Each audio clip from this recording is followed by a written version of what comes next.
Fim do sonho da casa própria. O governo vai modificar o financiamento da Caixa. A Caixa era um facilitador para quem queria comprar sua casa própria. Um exemplo é que se você fosse comprar um imóvel de R$100 mil, a Caixa financiava 80% do valor e você pagava 20% do valor ao proprietário. Um exemplo disso é que se você compra a casa por R$100 mil, você pagava apenas 20% do valor, sendo R$20 mil ao dono do imóvel como uma entrada e 80% do valor seria pago à Caixa como se fosse um pequeno aluguel. Isso vai impactar toda a indústria da construção civil.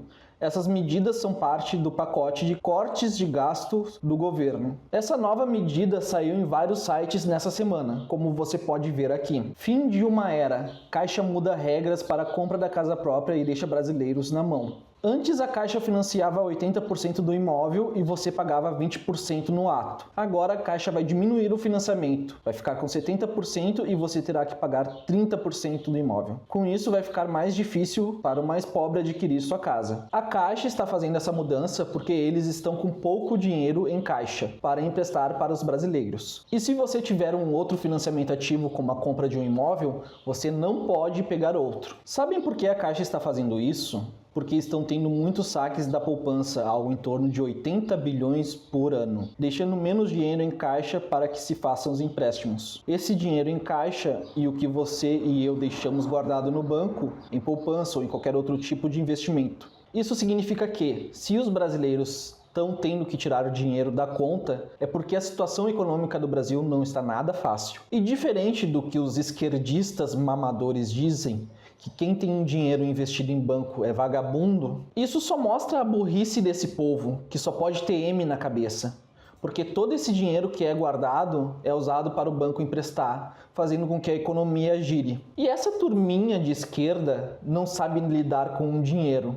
E ficam falando muitas asneiras e bobagens. E o pior de tudo é que eles acabam governando o país. Daí você consegue entender o porquê que o nosso país está muito ruim. A inflação, os preços subindo a todo instante. Os ministros de Lula já estão falando sobre cortes, porém o cachaceiro não vê isso como um gasto, e sim como um investimento. Mas esses cortes, eles já estão acontecendo e a mídia não está dando tanta atenção. Presta atenção que o governo quer te roubar. Ele pretende pegar parte da multa do FGTS para financiar o seguro-desemprego. Isso que é um direito seu. E se liguem nessa outra matéria. Governo detalha contenção de gastos. Ministério da Saúde terá o maior corte, de 4,4 bilhões de reais. Quem será que utiliza a saúde pública no país? É os políticos e os milionários e os ministros? Claro que não, são as pessoas mais pobres. E você achando que o governo do Lula era para os pobres. Uma outra área que também vai sofrer duramente com os cortes é a área da educação, com corte de até 1,2 bilhões de reais. Além de outras áreas que também vão sofrer com corte de gastos. Mas será que eles também estão cortando os próprios gastos? Olhem isso que o governo vai gastar 358 mil reais para a compra de bebidas alcoólicas. O Lulinha Open Bar com seu dinheiro. E tem mais, lembra da falha do avião do cachaceiro lá no México? O Lula já fala em comprar mais de um avião. Até porque ele diz que esse avião é uma sucata. Eles falam isso exatamente quando dizem que estão sem dinheiro, mas sabem o valor dessa brincadeira aos cofres públicos? 1,2 bilhões de dólares. Só vale lembrar que esse é o valor de apenas um. O Pinguço falou que vai comprar mais de um.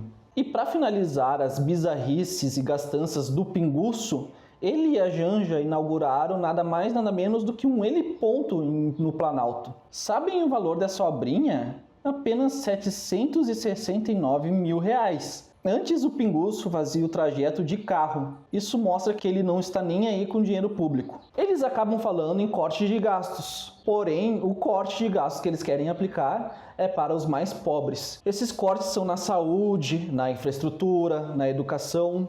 É claro que como é um corte de gastos para os serviços que eles não usam, eles querem mais é que você se lasque. E eles ainda têm a intenção de roubar o seu FGTS. O que esperar de um tipo de governo assim? O pior de tudo é ter gente que ainda defende esse tipo de governo. Mas isso foi só a minha opinião. Se você concorda ou não, deixa aí no comentário, dá um like no canal, se inscreve. E é isso aí, pessoal.